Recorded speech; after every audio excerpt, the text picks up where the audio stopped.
Hello, everyone, and welcome. My name is Adrienne Tichy, and I'll be your host for the next 45 minutes as we explore the unbreakable spirit, recovering from life's most difficult challenges. Together, we will journey from the loss of health to loss of life to loss of freedom. But in those deep struggles, resilience was built, and I finally found a way to step out of the boxes of my past and step into the sunlight of the spirit. Now, for the first time, I'm sharing my story in the hopes that it can help you and your family too.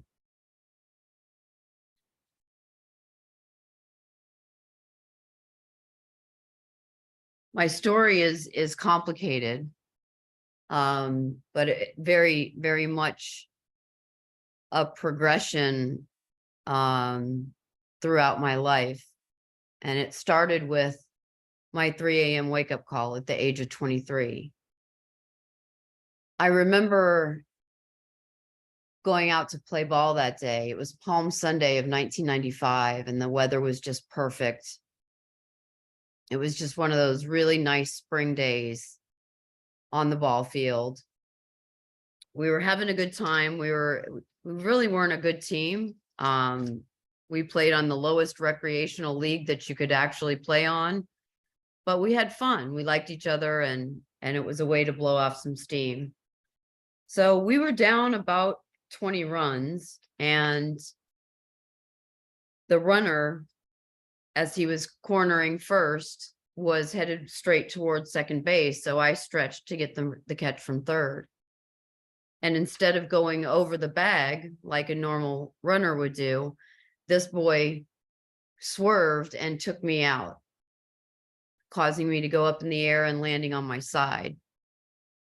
I did feel like I had the wind knocked out of me a little bit, but I didn't know that my life had changed in that one instant. I was just standing there at the base shooting darts out of my eyes because he had broken the rules. And he really, I felt like he should be punished for that shady move that he did. But he eventually asked me if I was okay, and we moved on. But at dinner, I knew something wasn't quite right. My food didn't sit right. I left early and went home to go to bed. At 3 o'clock that morning, I got the wake up call. I was in the worst pain of my life to that point, and I had no idea whether I was going to make it to the next day or not. I quickly got a ride from my roommates to the hospital, where I was diagnosed with pancreatitis. My pancreas was actually having an attack against itself, and I was admitted to the hospital. The doctors were all very accusatory. They wanted to know how much I drank. I explained to them that I didn't drink that much. I look very young. And so at 23, people still didn't even think I was 21. But the biggest issue, I think, was that the doctors were so aloof, and they talked in medical jargon that I didn't understand. The first guy to come in had his hand on the door the whole time. He looked at my mother and said, "Your daughter has a pancreas attack. She could have attacks the rest of her life. This could be the only one, or it could actually kill her." And he turned on his heels and walked out of the room.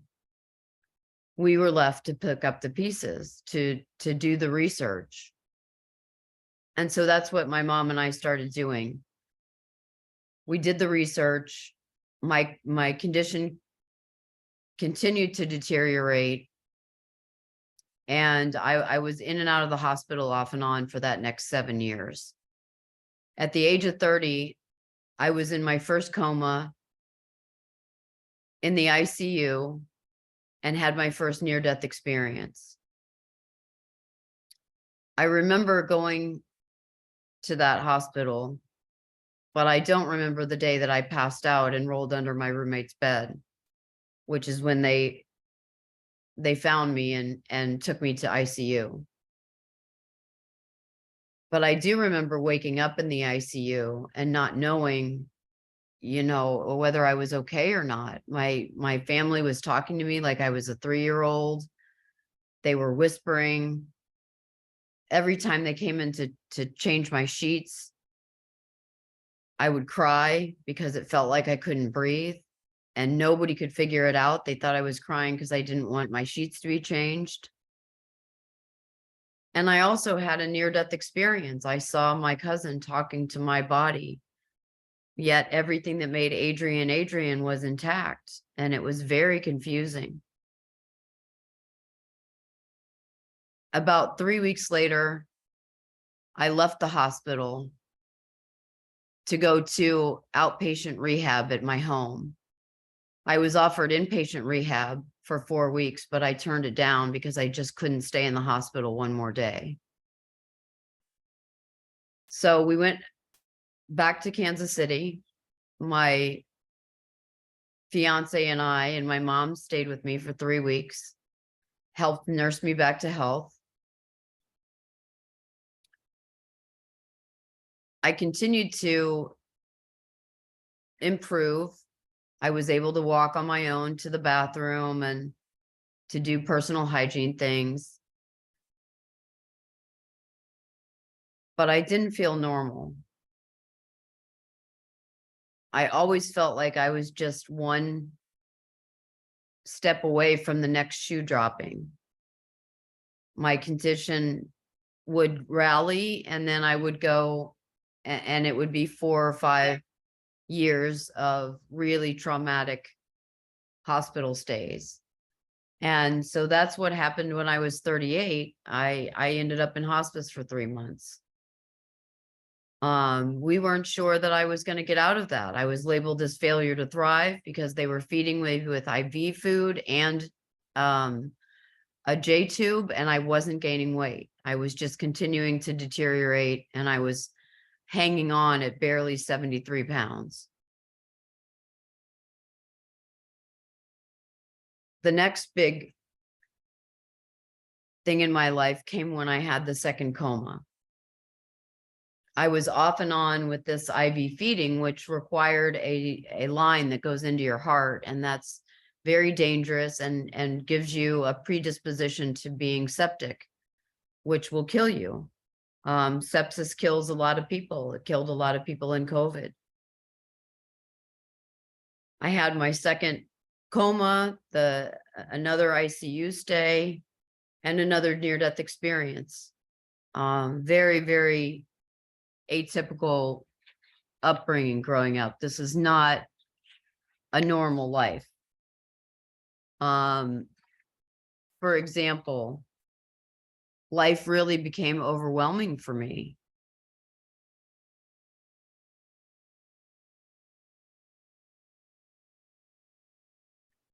I had regular hospitalizations. They replaced my regular life.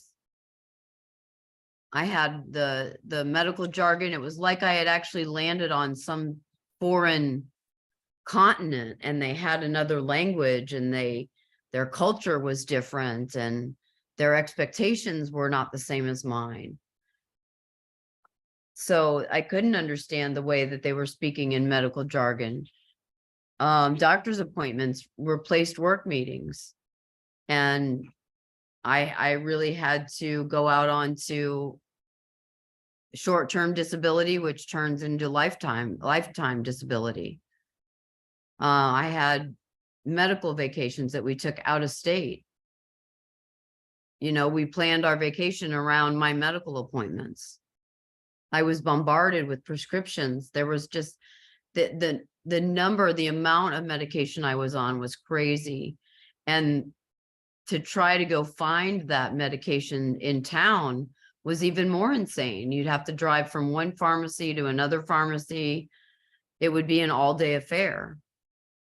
Another thing was my friends started disappearing. They didn't, they don't want to be in a place where it's a downer environment. They can't drink at the hospital room.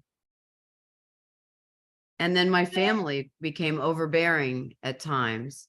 just in their desperation to get me some help. So on the outside, it looked like I had this picture perfect life that everyone thought, right? She's got a great marriage. She comes from a good family. Jim comes from a good family. We had a successful career, Jim and I. We were a power couple. Our faith in God is exceptionally strong, has been the center of our business, our life, and our relationship since we've met at church. But all of that stuff that I just explained to you about my story, it just got too hard to live that way. You know, I just didn't want to accept that that was all that there was for my life. So I made a decision to live my life differently. I wanted to get back to the young woman that I was before I got sick, obviously with a couple of modifications because I'm not cured. But I decided to do a 100-day experiment and live like a healthy woman. I started eating about 3,000 plus calories a day to gain weight. And at first, the weight didn't come on quickly. It was really, really slow. And I really got a change of perspective during that 2 years that it took to put the weight on me.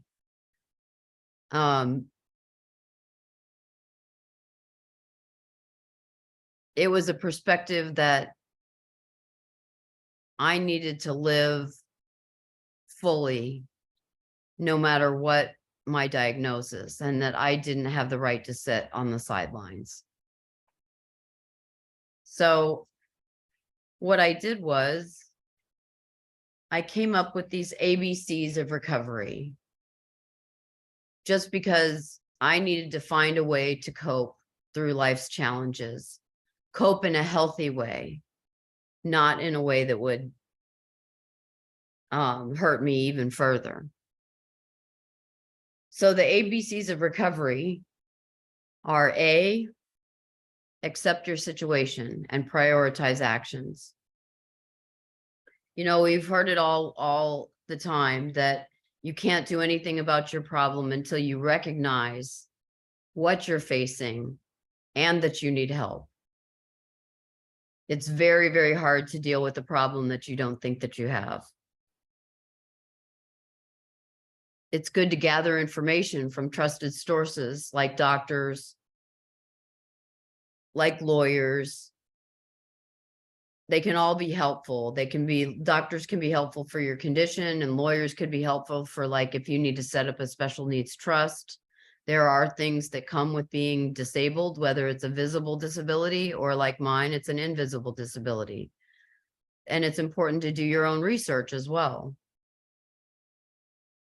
My mom and I did a lot of research in those early days and found specialists when doctors weren't really willing to offer that up. We had to push for it.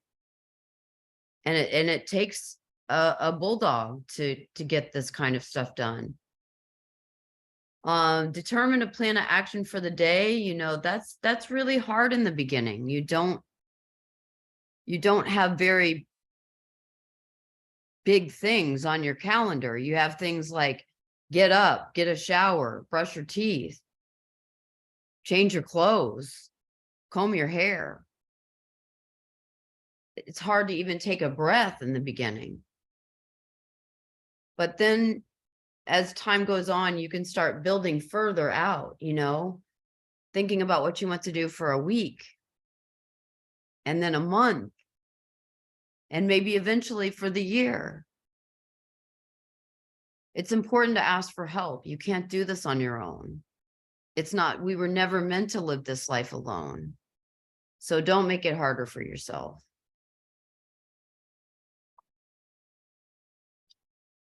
The next step is B, Be brave enough to start over. You know, I had to continually talk to myself to start over and over and over. It gets exhausting and defeating. But I have a driver inside of me, and whether I succeed or I fail, I get back up and I keep going. And that's the thing. Recovery is not a straight line. You know, some things you're going to try and they may not work. Or you could have a situation where the same problem is coming up over and over again. And you're just, it's the definition of insanity, doing the same thing, expecting different results. Try to be brave enough to start over and embark on something new. You know, move a muscle, change a thought. You can be like the phoenix rising from the ashes, but you need to go through everything you need to go through to get to that phoenix. Next is C, create a stellar support group and celebrate. In my case, I started with God. I wanted a relationship with God like I have a relationship with other people in my life. I obviously had some challenges because I can't see God or feel him touch me. I don't have a hand to hold. But I started writing God. I started praying more. I started reading my Bible. And it really, really helped me, especially with some of the hospitalizations. I brought my Bible with me and I didn't let go. The next thing is surround yourself with people who understand your situation and are supportive. Sometimes this is going to be family members. Other times your family's just not there yet, and it can be the group, the support group that you've made. There are several support groups out there, both 12-step and non-12-step. There's the National Association of Mental Illness. There are plenty of resources for you to gather and use. So get busy. And finally, celebrate the small wins just as much as you do the big ones. You know, it's great for you to get to the first year of recovery, but the first year of recovery was comprised of all these little small steps to get there. And it's important in the beginning that you get the momentum to keep going. And that's a big way that you're going to do that, is to, you know, not only celebrate your release from the hospital, but celebrate that you're eating a solid diet or getting up and doing physical therapy, those kind of things.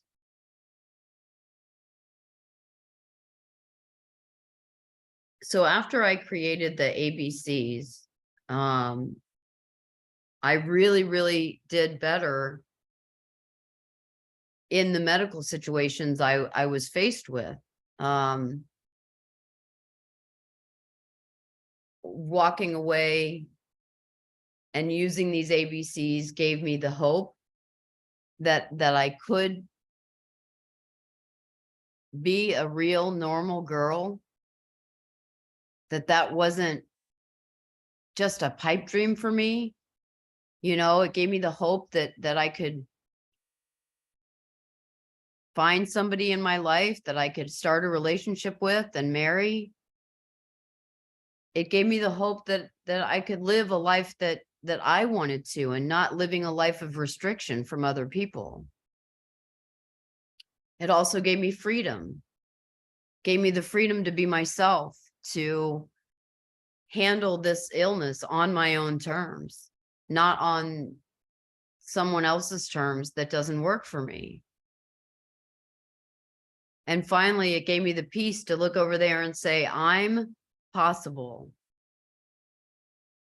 I can have days that are serene and not filled with drama now.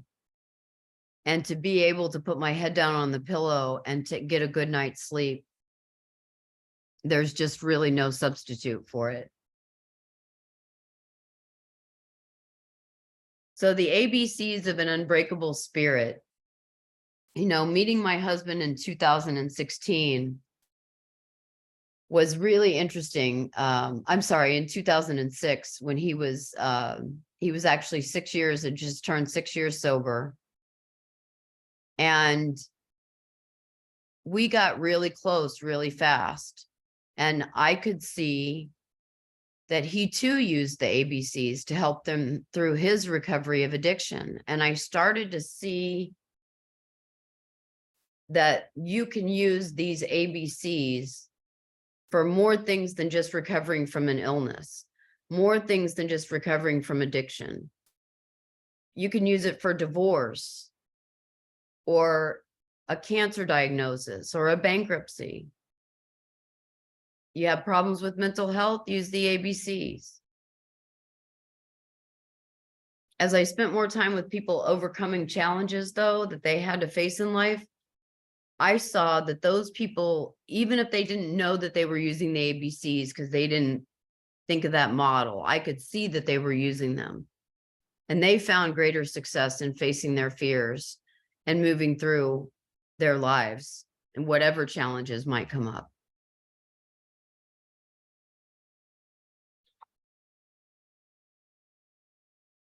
So I challenge you to start learning these ABCs and try to incorporate them into your life. Why I'm sharing this message today is because I know that where there's breath, there's hope. And if I can do it, I know you can too. Thanks for being here and listening today. If you need to get a hold of me, here's my contact information. You can get me all the time at www.recoverycomeshome.com. Thanks so much.